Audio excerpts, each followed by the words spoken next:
All right, we will go ahead and get started. Thanks everybody for tuning in today for our 12th and final Learning Our Landscape presentation for 2023. My name is David Brownell. I'm the Executive Director of the North Olympic History Center. As always, the North Olympic History Center acknowledges that we do our work on the lands of the first peoples of this area, the S'Klallam, Makah, Quileute, and Hoh River tribes. We recognize the rich and important history of the tribal nations in Colum County and commit our work to this land acknowledgement to work together collectively to help preserve and share their histories. Today is a really cool presentation. I've touched through the last 2 years on the Sequim Bypass sites a couple times through different PowerPoints, but we've never gotten to focus on that site entirely. So that's what we're going to do today. As always, these presentations will be recorded and you can find them posted on the Jamestown S'Klallam Tribes Tribal Library website. Bear with me here while I get this pulled up. Okay. Can you guys see my screen? Can somebody give me confirmation that the screen is up? Bonnie or Brandon, can you turn your cameras on and let me know that you can see my screen? Yes. Okay, awesome. Thank you. So yeah, well, the presentations will be recorded and put up on the Jamestown Tribal Library's YouTube page. Without further ado, I'm gonna give a presentation like always for about 50 minutes, and then I'll save some time at the end for answers. So the Sequim Bypass site, there's actually 2 archaeological sites that we're going to be talking about today. They fit within the broader Olcott cultural tradition. Olcott sites, Olcott is a term used by archaeologists and anthropologists that applies to a cultural group that also known as the pebble tool tradition, who made certain distinctive stone tools across Western Washington and parts of the Pacific Northwest from roughly over 13,000 years before present to about 4,000 years before present. Within that tradition, there was primarily a terrestrial mammal hunting focus. They use stone tools. There's little or no organic artifacts left behind. And that's primarily due just to the age of these sites. Unless you have certain environmental conditions, biological materials tend not to last that long.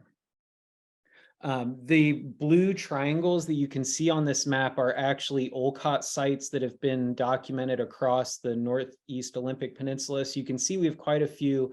That's pretty solid evidence that there was a substantial population going all the way back to the end of the last ice age. You can see the 2 Sequim Bypass sites circled in red right there in Sequim.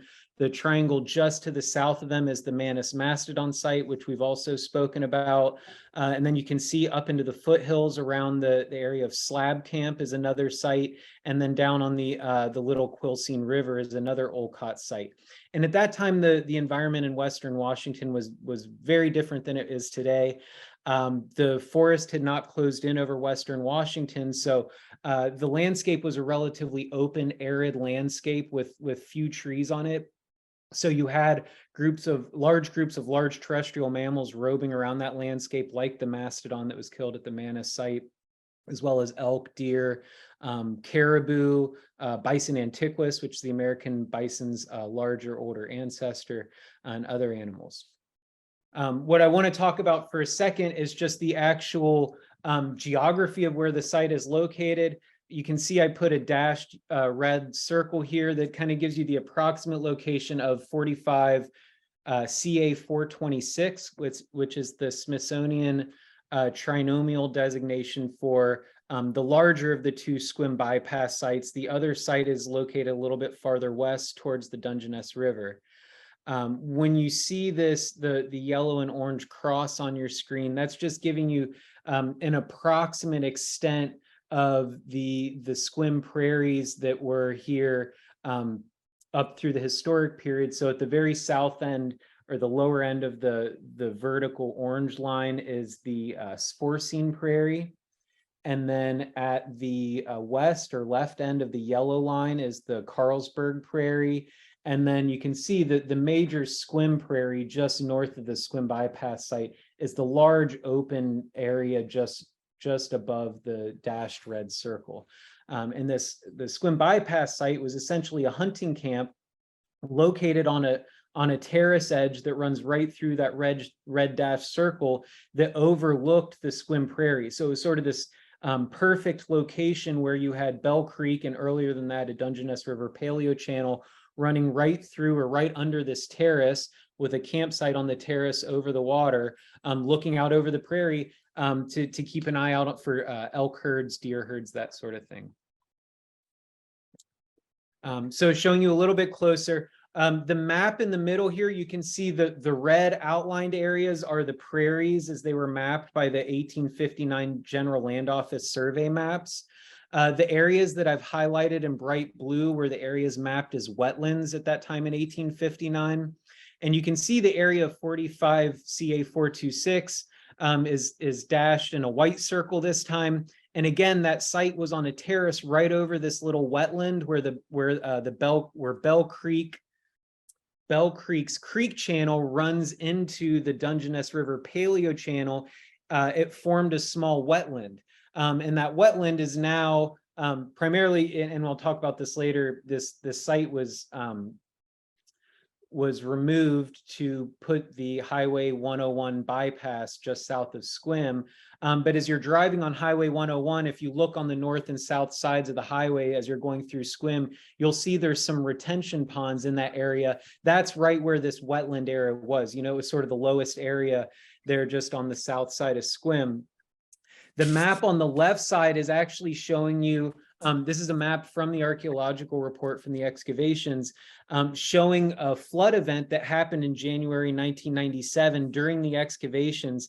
And you can see that flood event, the water actually burst out of the Bell Creek Channel and cut across parts of this old wetland that was mapped in 1859. And you can see the water flow actually cut across a couple of the trenches and features that they were excavating at the time. So not a great week for the archaeologists, but a really interesting note there, and sort of seeing that historic paleo channel and the prehistoric paleo channel and the historic wetland sort of restarted by a heavy rain event. And that's something that you see in Sequim every couple years when we get a very, very heavy rainfall. Those Dungeness River paleo channels fill back up with water, and you can actually follow the old meanders of the river as it looked 4,000 to 10,000 years ago. So again, 45 CA 426 is this primary site that we're going to be talking about. 45 CA 433 is the other Sequim Bypass archaeological site. And you can see here, I just drew a blue line that follows the Bell Creek Paleo Channel. So that's the Dungeness River flowed through where that blue line was from the end of the last ice age, so about 13 to 14,000 years ago, till roughly about 5,000 to 6,000 years before present. And we know that by the radiocarbon dates and archaeological evidence from this site. Also of note was a Squalum village located right at the mouth of Bell Creek, where it empties into Sequim Bay. That was the village site of Sequim, which was intrinsically closely linked to both of these campsites. So a little bit, ton of acknowledgements, and I'm not going to read every single name, but these excavations and the preliminary surveys and testing went on for a couple of years. And so there were dozens of people involved, not just in the excavations, but also the generation of the archaeological report, the SR 101 Sequim Bypass Archaeological Project. For anybody interested in learning more about this site, I believe a copy of this report is kept on file at the Jamestown Tribal Library. I don't think you can check it out, but you can use it as a reference document there. Vera Morgan was the editor, and she also contributed sections of the report. Principal investigators Craig Holstein and Barbara Gundy, with quite a few contributors to the report. And then you can see quite an extensive field crew at the time, crew chiefs Lee Spencer, Michelle Parvey, Fred Christen, Glenn Hartman, Joe Randolph, and then the field crew. A couple of these individuals still work out here in the area, and I've been lucky enough to work with them in the past. You'll see some tribal citizens from the Jamestown Slalom tribe on that list. Gideon Kaufman works over, he's the archaeologist for the city of Oak Harbor today. So cool to see those traditions continued. The tribal liaison during this project was Kathy Duncan from the Jamestown Slalom tribe, who was supposed to give this presentation but was feeling unwell. So I'm stepping in and filling in for her. But there was a strong tribal presence all through the excavations at that site. And one of the really great things about the Sequim Bypass site, it's an absolutely massive archaeological site that provided a ton of data that kind of helped fill in gaps, that helps us understand what the Squalum and their ancestors were doing on and around the Sequim Prairie, going back 3,000–4,000 years before present. So a quick timeline. The initial cultural resource testing was done in 1995. That was when sites 45CA and 426 were identified. From September 1996 through March 1997, Archaeological and Historical Services conducts data recovery operations at both sites. And then in summer of 1997 is when Highway 101 bypass was put through Sequim. AHS monitored pre-construction and construction activities, which resulted in the documentation of one additional archaeological site. All told, 763 1x1 meter units and 24 half-meter square shovel test holes were excavated, removing 306 cubic meters of sediment, and then mechanical and hand excavation resulted in the removal of an additional 796 cubic meters. So over 1,000 cubic meters of material were removed and screened from the site, a lot of sediment. And out of that sediment, they recovered a total of 134,833 artifacts. And today, those artifacts are curated by the Jamestown Slalom tribe, and we'll get into that at the end of this presentation. A little bit about the site itself. So the diagram that you're looking at on the left side of your screen here is showing the component 1 and component 2 of site 45CA426. So if you were to try and get an understanding of where this site is, essentially, if you look at this cube or this block that the archaeologists have drawn, Highway 101 runs right over this now. And where you see the Bell Creek Paleo Channel line running across the top, you can think of that as Sequim Avenue. So it kind of gives you an idea of where this is located geographically. The Sequim Avenue Highway 101 interchange is located right where the site was. And so this is the way, archaeological salvage excavations work, is when there's a large public project like a highway going in, there's no other place where the highway can go. It has to go within that certain envelope, that right of way. The archaeological site has to be excavated. Those materials have to be recovered. Otherwise, they're going to be destroyed. So they essentially screened all of the sediment before the highway was put in, recovered as many artifacts and as much data as they possibly could to save that information. So component 1 was located, as I mentioned earlier, up on what's called the Fasola Terrace. Fasola was the name of the family that had a farm located on that terrace, and there was a small barn there. So that's where that name comes from. So component 1, which is the older component of the site, an early to mid-Holocene camp within Holocene soil formed in glacial till, was up on that terrace overlooking the Dungeness River Paleo Channel. Then the more recent component was located down on the Bell Creek Fan, and that site would have been occupied after the Dungeness River had moved, and at which point Bell Creek was flowing as Bell Creek does today. So not a river, but as a creek. And next to the creek was a prehistoric camp that was occupied from roughly 170 years before present, all the way back to 2,500 years before present. So about 2,500 years of continuous occupation, and that's based off of radiocarbon dates from cultural cultural charcoal from fire pits and hearths. Obviously, the site goes on much older than that, but those older components, we just don't have radiocarbon dates because there's not charcoal and other biological materials remaining. Just the picture on the right side is looking at the oak grove on the northeast corner of the Sequim Avenue Highway 101 interchange, which is basically, Bell Creek flows just to the right of this photo. So gives you an idea where that's located. One of the really, really cool things that they excavated, they found at this site were multiple house pits.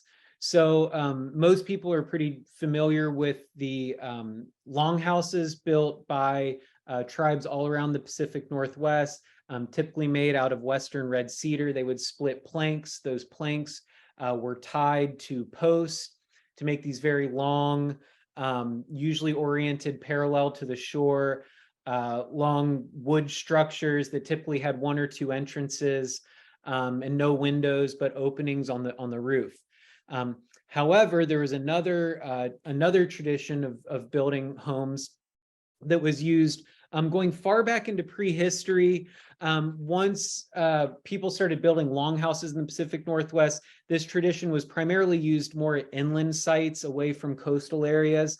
But pit houses are pretty common all across the Northern Hemisphere, all around the world, going all the way back 40, 50, 60,000 years before present. What you would have was humans would excavate a pit in the ground, and as you excavate that pit, you take the material, the sediments that you're excavating out of the pit, and you pile it around all four sides, leaving one sort of small area where there's not a built-up berm, and that's your entrance or your door. And then that pit was usually covered with either vegetative materials, could be tree limbs, cedar boughs, that sort of thing, or more likely was covered with branches that were then covered with animal hides that were weatherproof. And so it's a really low-tech way to build a home that you can come back to year after year after year. That pit house is still going to be there. You might have to replace some of the roofing materials, but they're very stable structures. I mean, they're in the ground, so there's not much that's going to blow them over. They protect you from the weather and the elements. So they excavated multiple pit house features at the Sequim Bypass site. This one, feature 416, being the largest, most elaborate of those pit houses. And you can see within it, feature 418 right in the center is a really beautiful fire hearth. Just next to that were a bunch of quartz crystal microblades, which I'll talk about in a couple slides. And then up in the very corner of the building was a microblade core. So they were obviously producing microblades in one area of this house, and then they were using those microblades in another area of this house. In another area, you can see a slate abrader, a modified flake, where they were producing and modifying stone tools, slate projectile point, projectile knot, and also ground slate knives, handstone bifaces. So what you're seeing here are different technological production areas and resource processing areas within a home. And we'll get into what each of those different types of tools were used for. But where this fits into the broader seasonal cultural traditions of the Squalum and their ancestors was every winter, all of the families from a particular village would return to the winter village, like Sequim, which is the one I mentioned, located at Washington Harbor, about 2.5 miles from the site. Everybody would live in the winter village from roughly late September, early October through maybe about March. And then as the weather starts to improve, gets warmer, slowly, bit by bit, different families would pick up their belongings, put them in their canoes, and then they would either take their canoes out to different salmon streams, clam banks, other resource gathering locations, or certain families would actually pack up their belongings and move upland to sites like this campsite on the Sequim Prairie. And then as the year went on, later into the summer and fall, they would move to sequentially higher and higher elevations following the production of berries and other edible plant materials as they move up to higher elevations. So when you think about our seasons out here in Sequim, we don't really have 4 seasons, we really have 2. We have a wet season and a dry season. And that dry season starts earliest here at the lower elevations and moves up to higher elevations. So you can gather berries and other plant foods on the Sequim Prairie from, say, mid-June to mid-July. And then by mid-July, the Sequim Prairie really dries up and most of those plants go into their dormant cycle. They shrivel up and turn into dead little brown plants on the ground. They're not much use for eating or producing anything.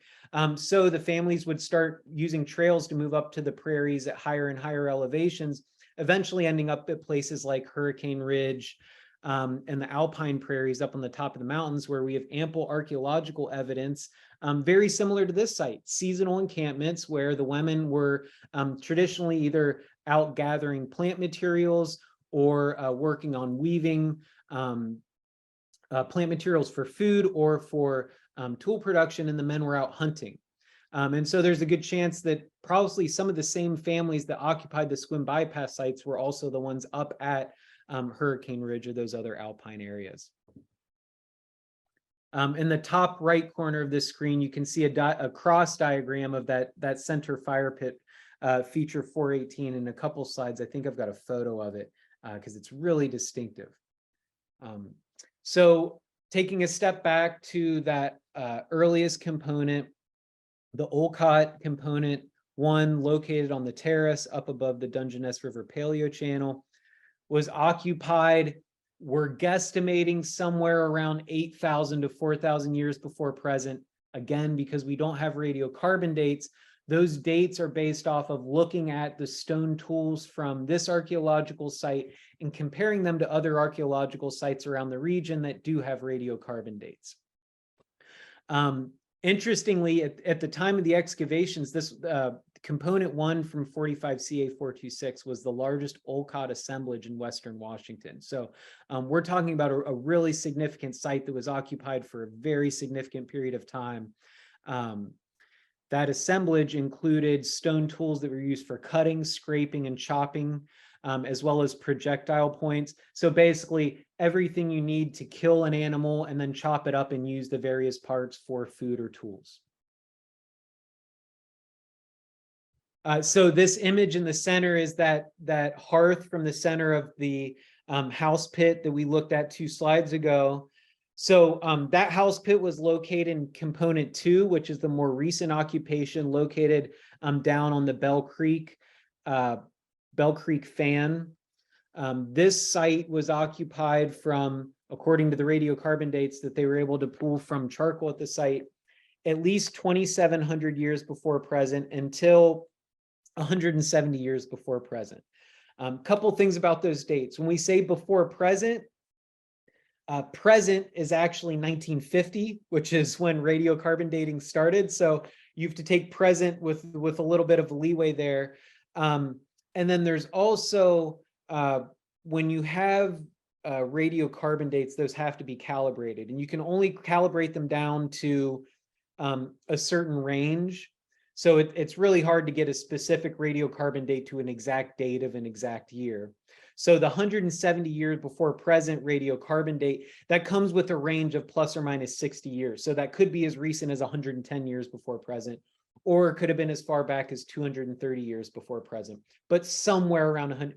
What I'm trying to get at is this site was occupied all the way up until Euro-American farmers came and settled the Sequim Dungeness Valley in the 1850s. And again, that's something that we'll get to in a couple slides, but we're talking about cultural traditions that go back at least to around 8,000 years before present, or possibly older, up until the treaty signing era in the 1850s. So in the first analytical unit, they excavated 8 features, including 2 house pits, which contained 4 rock ovens and 1 fire pit. And so the difference between a rock oven and a fire pit sort of your standard hearth, where you have a little campfire. A rock oven is actually dug into the ground, There would be rocks placed in the bottom of that oven. Fire would be lit on top of those rocks. It would burn down to embers, at which point you would put could be shellfish, it could be camas bulbs, whatever you were going to roast in that pit. You would put that in the pit, cover it up, and let it roast in that pit, and then uncover it, dig it back up, and you've got nice steamed clams, roasted camas bulbs, what have you. Over time, those cooking rocks have to be dug out and replaced because they'll start to splinter and break apart. So there's ways that archaeologists can differentiate between what looks to the layperson like two different campfires, with maybe some different types of rocks between the two. The habitation structures and the rock ovens indicated the processing of deer and elk. They also did find some fish vertebrae and marine shell, some salmon vertebrae and marine shell, indicating a link to the sea. Again, the Sequim village site was only located about 2.5 miles away. Sequim Bay is only about 2 miles from this site. So it makes sense if you had a family up there for a couple months in the summer, that it would be very easy to send your kids down to the beach to grab some shellfish when you're getting a little tired of eating deer every day. It's a cool link between different geographic areas around our region.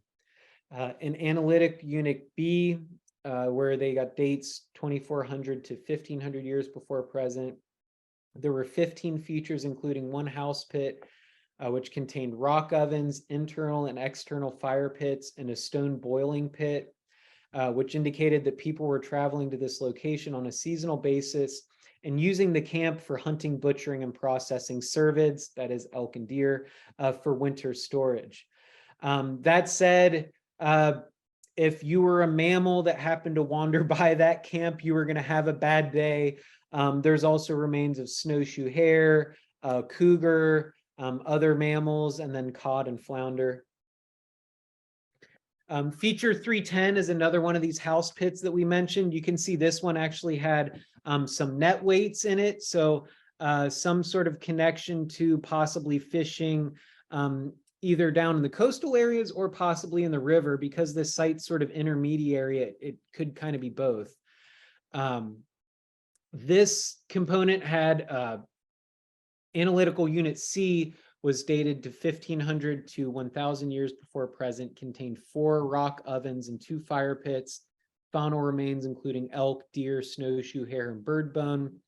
And then the most recent analytical unit was occupied from 800 to 170 years before present, 4 more rock ovens, 4 fire pits, and again, more subsistence activities focused on processing terrestrial mammals for later consumption.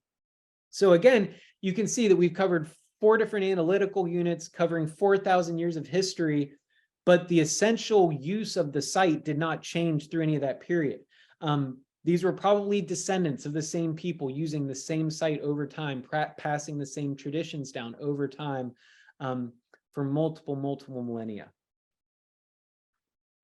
A little bit about the radiocarbon dating. So I've been talking a lot about 45Ca426.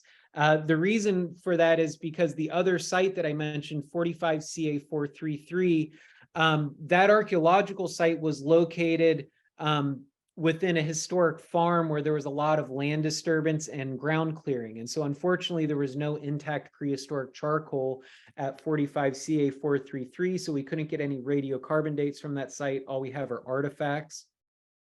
However, from the other site, 426, we had 25 dates spanning the period from roughly 2,600 years before present to 170 years before present. 3 of those dates are less than 300 years old. That could be a result of atmospheric contamination, worldwide atmospheric contamination that messes with carbon-14 levels, or it could be very real evidence, and very probably is real evidence of late prehistoric and early contact utilization of the Sequim Prairie. Basically showing that the Sequim Prairie, as I talked about a few slides ago, was continuously used up until the treaty signing period. And I'll show you a slide with a map that kind of shows you how the Sequim Prairie was actually settled by agriculturalists, which included Native Americans, which included Sklallam, who continued to occupy the Sequim Prairie, but to do it as dairy farmers and agriculturalists. So sort of at that point, there was a shift in what the prairies were traditionally used by the tribal peoples in this area. So a couple conclusions from the report. Fasola Terrace, which is that older component, reflects repetitive short-term occupations by people prior to 6,000 years before present. Again, that Olcott cultural tradition of small groups of people roaming over the landscape, following large herds of terrestrial mammals that they were hunting. That tradition starts to taper off around 6,000 years before present when the climate conditions changed and the forest closed in over Western Washington. It made it much harder to hunt large terrestrial mammals when the entire landscape is covered in dark conifer forest. A lot of those animals, the mastodon, the caribou, the bison, they either disappeared entirely off of our landscape or their ranges shifted far to the east or far to the north, and were no longer available. So one interesting note is, as the climate shifted and the forest closed in, the only places where prairies remain in Western Washington is where the tribes began burning the landscape to maintain the prairies. And so we see that in the Sequim area with the multiple Sequim prairies.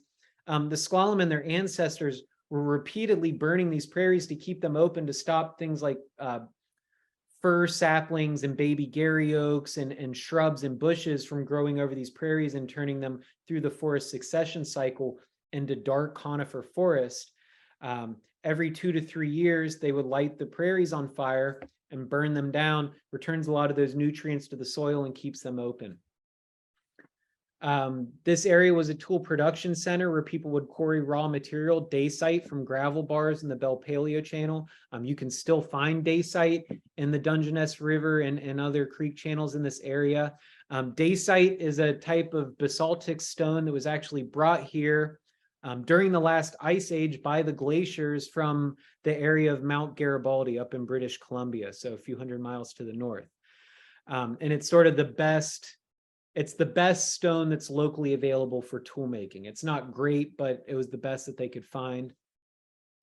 Then we have Locarno period occupations from roughly 3,000 years before present to the historic period, with occupations characterized by exclusive reliance on terrestrial mammals, when other sites at this time reflect an increasing reliance on marine mammals and fish. And again, so as the climate shifted in Western Washington 7,000 to 6,000 years ago, the forest closed in over Western Washington.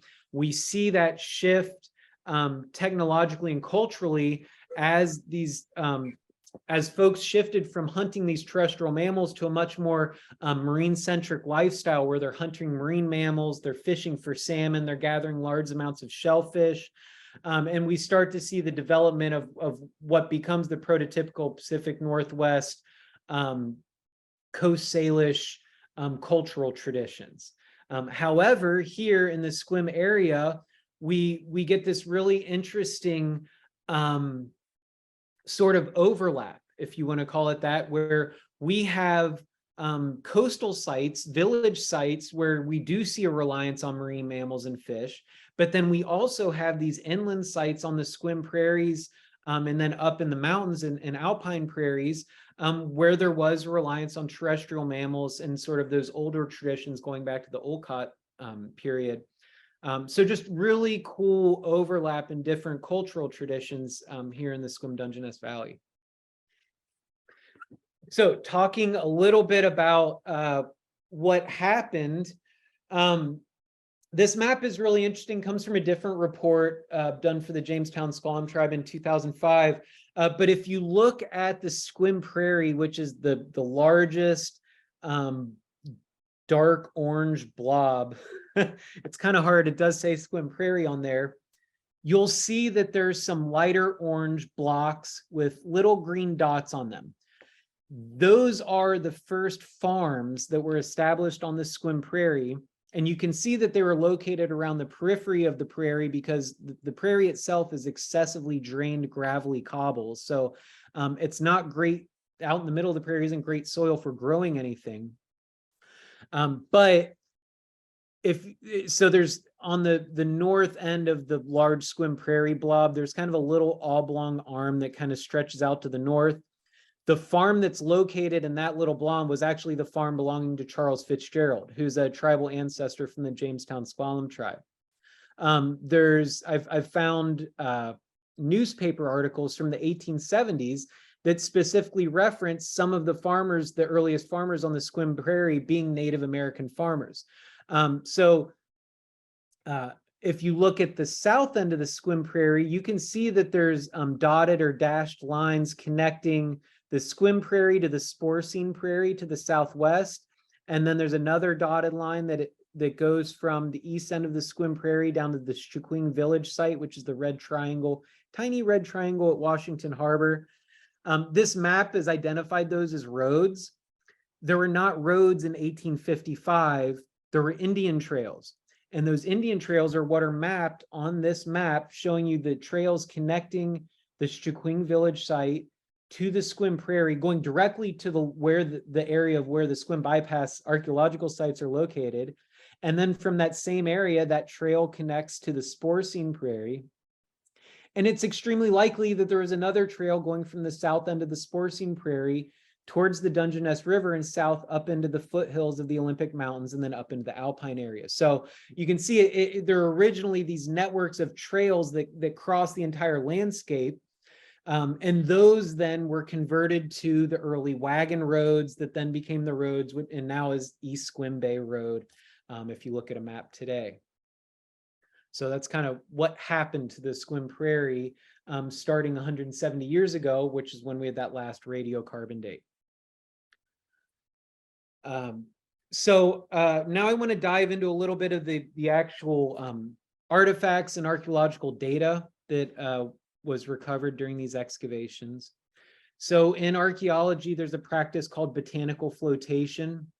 When you excavate an archaeological site and you screen the sediments, when you're screening, primarily what you're getting is lithic artifacts, stone artifacts. You will get pieces of bone, you may get pieces of wood,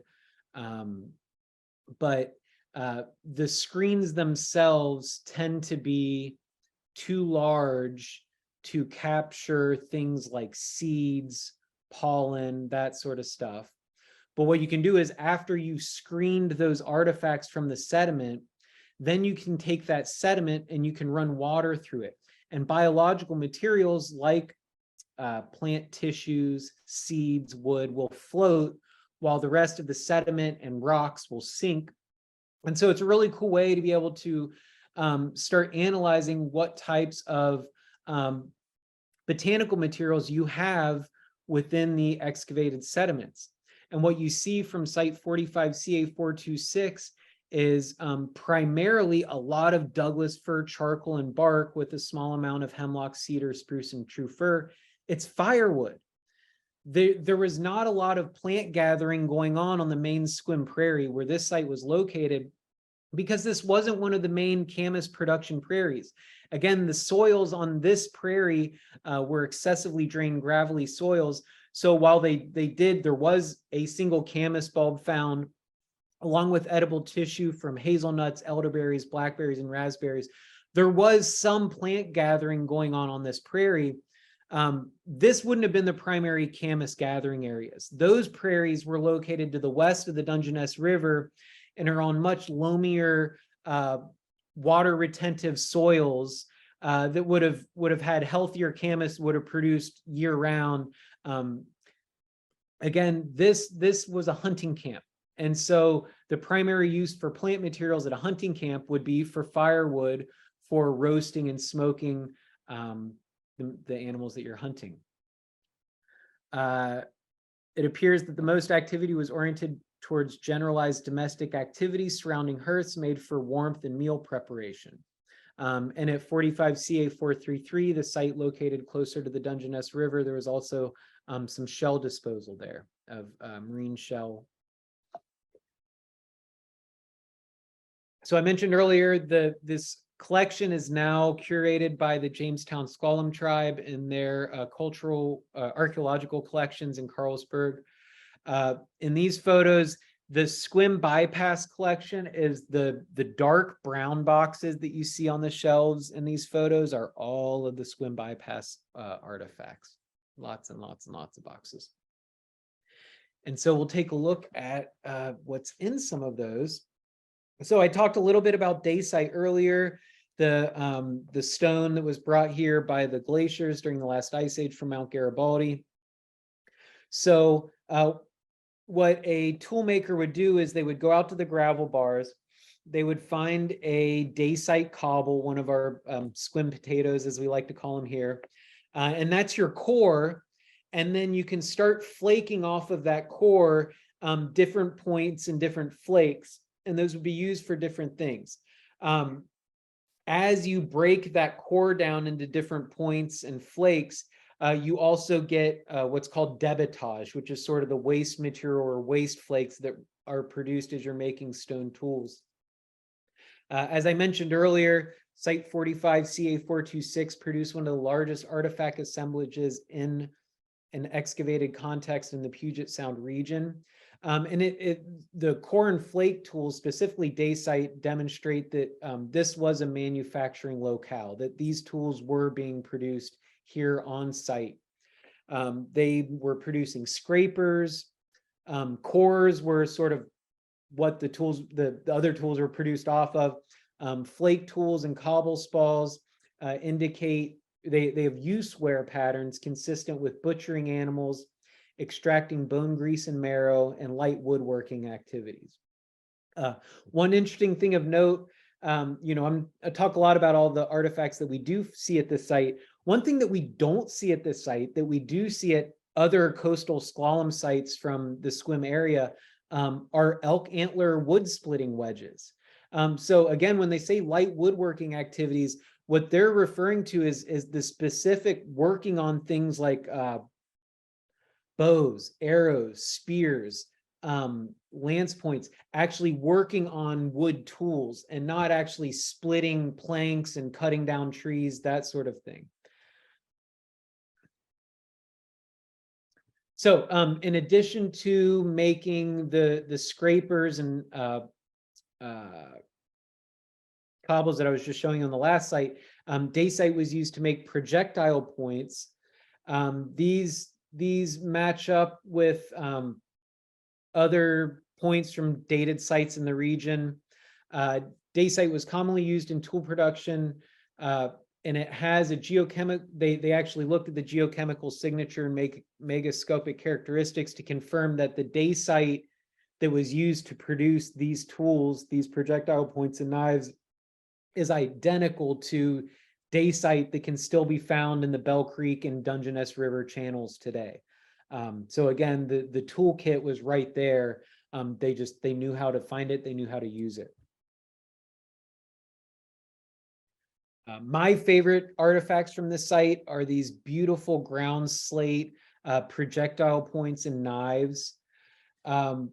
So you do find ground slate projectile points and knives at other sites around the Puget Sound region. However, you don't find them at upland hunting camps like this. Traditionally, ground slate technology, ground slate points are associated with the hunting of marine mammals.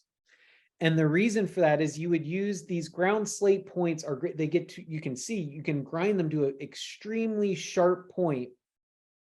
You can haft that on a harpoon or a spear point, something like that. And if you go out and hunt a seal or a sea lion, one of the primary reasons why they would go out and hunt a seal or a sea lion wasn't just for the meat, but was for the animal hide itself. Seal skins were used as buoys. They were used to hold as water skins for transporting water. They were used to hold oil, both seal grease, salmon oil, the bone grease that was mentioned earlier. All of those have to be kept in some sort of airtight containers. Animal hides were what they used for those containers. You can only reuse an animal hide to hold a liquid if it doesn't have a bunch of jagged holes bashed into it from your projectile points. So you can use a ground slate point, makes an extremely small, clean incision in the hide of the animal when it goes in. So you can sew that up really easy, close that incision, and reuse the hide. That was clearly what they were also doing here at this upland site, but using it with terrestrial mammals. So they were using ground slate technology to harvest deer and elk intentionally to preserve the hides of those deer and elk, which were used for other purposes. Deer and elk hides were used to a limited extent for clothing here.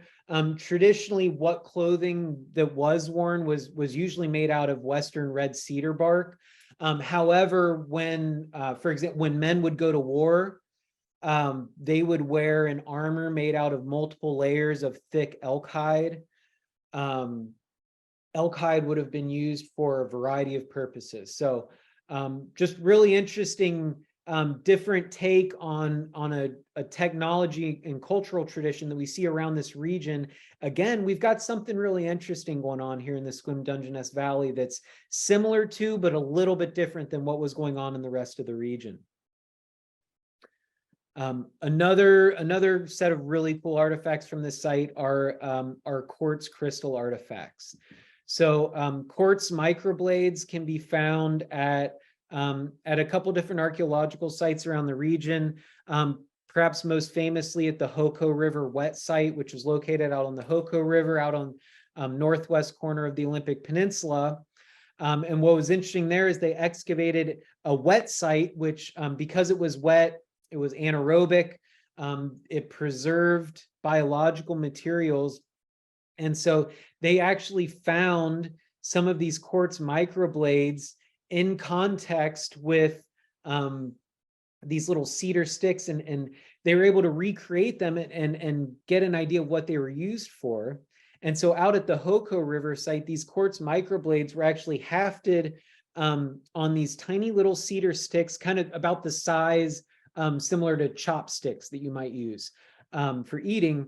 So hafted between two small sticks about the size of chopsticks, and then, you know, wrapped with sinew or cordage. And that blade was actually used out at the Hoko River site for the filleting and processing of flatfish like flounder and halibut. Here at the Sequim Bypass site, it was actually used for processing cervids, elk and deer, to strip their tendons for sinew and cutting meat into thin strips for drying, and cutting animal skins into rawhide strips. You can think of a quartz microblade as a prehistoric razor blade.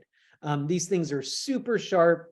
You can cut through just about anything. And the way that you would make these is they would actually take a quartz crystal and you would just smash that with another rock, and these blades splinter off. And then depending on what splinters off and the size and the shape of it, you can get these quartz microblades, these long skinny guys, or you can get these quartz wedges like in the image on the left side, which is more of a triangular shape.